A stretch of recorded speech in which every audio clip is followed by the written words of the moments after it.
Amen.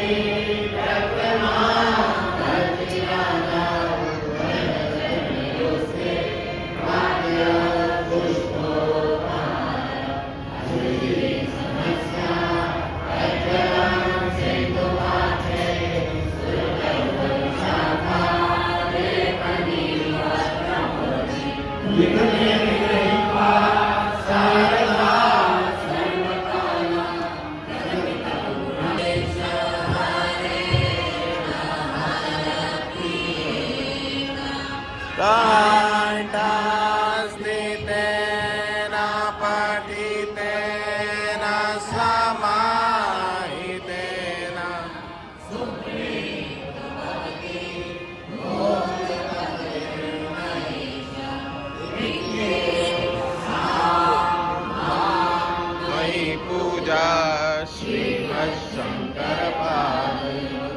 अर्पितां तेन देवेश प्रियतां मे सदा शिव तव तत्त्वं न जानामि कीदृशोऽसि महेश्वर यादृशोऽसि महादेव तादृशाय नमो नमः एककालं द्विकालं वा त्रिकालं यावदेव सर्वकालनिर्मुक्तं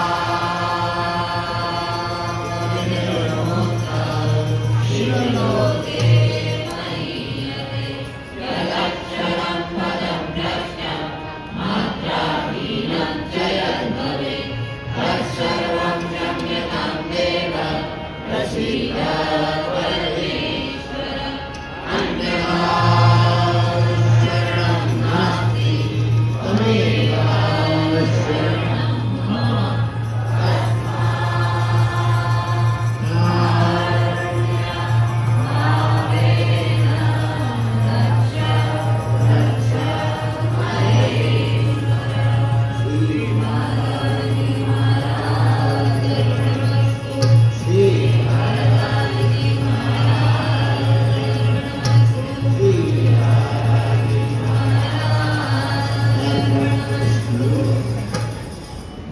हम सब दरबार इंदौर दरबार में सब बैठ के नवरात्रि मना रहे हैं।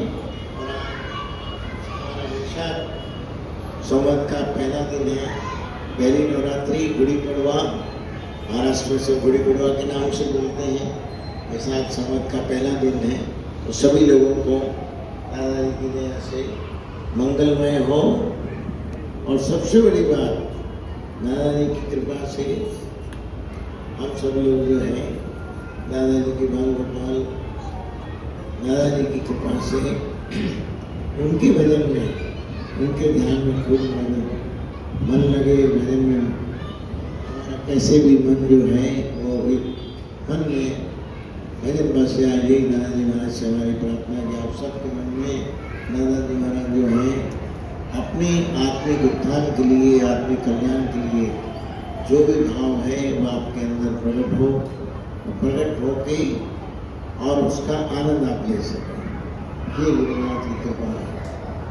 जो भी हम कर रहे हैं, और देखो आदिकाल से सब ऋषि मुनियों ने हवन करके, यहाँ तक कि भगवान राम महाराज जो प्रकट हुए वो भी हवन की कृपा से, जब दादाजी की भगवान की कृपा से दशरथ जी से यज्ञ करवाया गया, पुष्टकामती यज्ञ से, उससे ही जान सुल्तान हुआ। इसी तरह से अपनी जो धुनी, अपन धुनी दादाजी की धुनी से सब कृपा होती है। धुनी मैया की कृपा से, दादाजी की कृपा से, क्योंकि दादाजी हमारे को प्रमाते बोले लता जी खेड़ी घाट में बोले जल रूप में लगवा मैया, लेकिन यहाँ खंडवा में इंदौर में अग्नि रूप में लगवा मैया। तो जो अग्नि रूप है धुनी मैया है, वो भगवती के रूप है। तो दादाजी और रंगा माई कभी कभी ये भी बोलते थे, बोले दादाजी में एक दांत दादाजी का, एक मुर्दा का, एक दांत दादाजी का, एक दांत मुर्दा जी। इसीलिए दादाजी में रंगा मैया सम्मिलित है, शामिल है। उनकी कृपा से अपने अग्नि रूप में रंगा मैया है, उनका हवन और ये सब जो होता है। और आप सब ग्रस्त लोग हैं, रोज आप नली चढ़ाएं, हवन भी कर सकते हैं, हम भी करें। लेकिन अष्टमी के दिन जब गृहस्थी लोगों को आप सब घर भेजते हैं, तो आपको अष्टमी के दिन, हर बार हम बोलती हैं और आप लोग करते हैं, अष्टमी के दिन आप अपने परिवारों के साथ हवन करें। और हमारे पंडित जितने भी सब हैं आपको विधिवत हवन करवाना है, तो हमारे सभी प्रकरण हवन करवाते ही हैं, हवन करवाएंगे। जो यथाएं दक्षिणा है तो ब्राह्मणों को देना चाहिए। दक्षिणा देने के बाद ही वो फलीभूत होता है, ऐसा हमारे शास्त्रों का नियम है। तो ब्राह्मण को दक्षिणा देना, और जो भी हम कार्य अनुष्ठान कराने, अनुष्ठान की दक्षिणा जो है ब्राह्मण को देना चाहिए। और गुरुनाथ की दया से रोज सुबह अपने यहाँ रुद्री पाठ, शिव अपना विष्णु सहस्त्रनाम दुर्गा सप्तशती का अध्याय संहिता का अध्याय वो सुबह होते हैं। आप सब लोग के बारे में सुबह आए हैं तो सुबह जल्दी तैयार होकर आप लोग जो है मंदिर में आए और जो भी पाठ श्रवण दादाजी को करवाया जा रहा है उसका आप भी श्रवण करें। और दादाजी की दया से जो वेदों के मंत्र की ध्वनि है कान में आपको समझ आए या ना आए लेकिन उसकी ध्वनि भी होगी तो वो भी जो है मन में परिवर्तन करती है और भक्ति की स्थापना करती है। मन भगवान की तरफ जितनी कथाएं हैं जितने मंत्र हैं ये सब लोग जो है भगवान के लिए उनका जो सूक्ष्म रूप है उसका दर्शन कराते हैं। जो भगवान का सूक्ष्म रूप है उसका जो दर्शन करना है उसके दर्शन के लिए उसकी प्राप्ति के लिए पहले सूर्य का दर्शन छाया की छाया को देखना पड़ता है। छाया की छाया को देख सकता है वो भगवान के ठाकुर गुरुमाज का दर्शन और उसका दर्शन हो सकता है साक्षात्कार हो सकता है। तो इसीलिए हमारे मंत्रों में पूरा बल है। और अब तो जिस तरह से हिंदू तत्व को त्यागा है तो आपको सबको पता ही है कि हिंदू तत्व किस तरह है। जो हमारा सनातन धर्म है सनातन धर्म किस तरह से विकसित हो रहा है और सनातन धर्म में क्या क्या खूबियाँ हैं और सनातन धर्म जो है आदि धर्म होने से उसमें किस तरह से फलीभूत होता है और किस तरह से जन कल्याण होता है वो आप सब लोग भली भांति जानते हैं।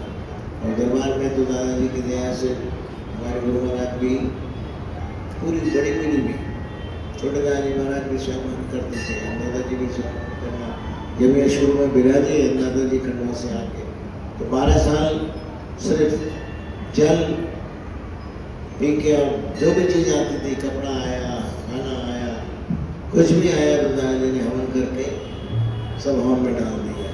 और 12 साल उस जो तपस्या करी उसी तपस्या से जैसे शिवलिंग की स्थापना करो चाहे धोने की तो 12 साल कोई तप करे 12 साल उसमें भजन हो 12 साल शिवलिंग पे जल चढ़े जब वो सिद्ध होते।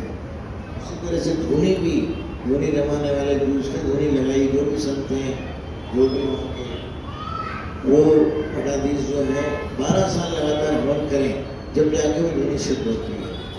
दादाजी की धोनी तो अब देखो 42 में छोटे दादाजी महाराज ने समाधि ली 1942 में। उसके बाद 3 साल खंडवा रहे फिर उसके बाद गादी बिगड़े के बाद गुरु महाराज यहाँ गए।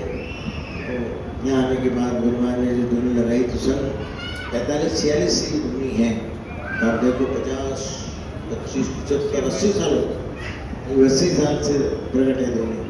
तो अखंड धुनी अखंड निष्ठ हो जाए तो अखंड धुनी में हवन करने से मनोरथ भी अखंड होता है अक्षय नहीं होता क्षति नहीं होती है अक्षय होता है। इसीलिए दादाजी की कृपा से हम सब लोग जो है अपना अपना हवन करें और अष्टमी दिन से परिवार के साथ हवन करें। और लिया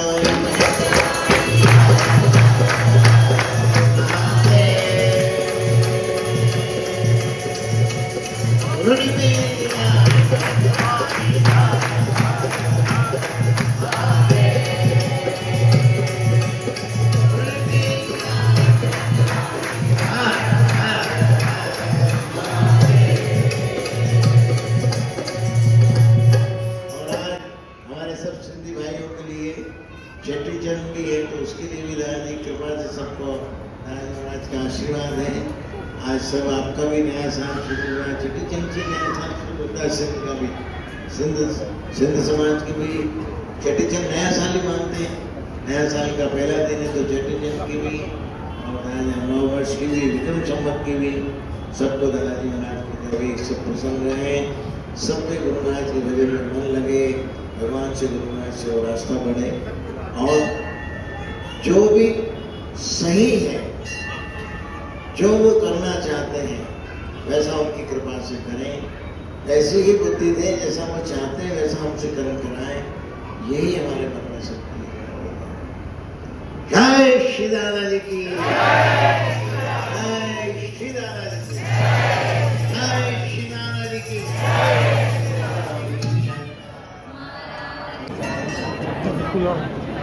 Thank you.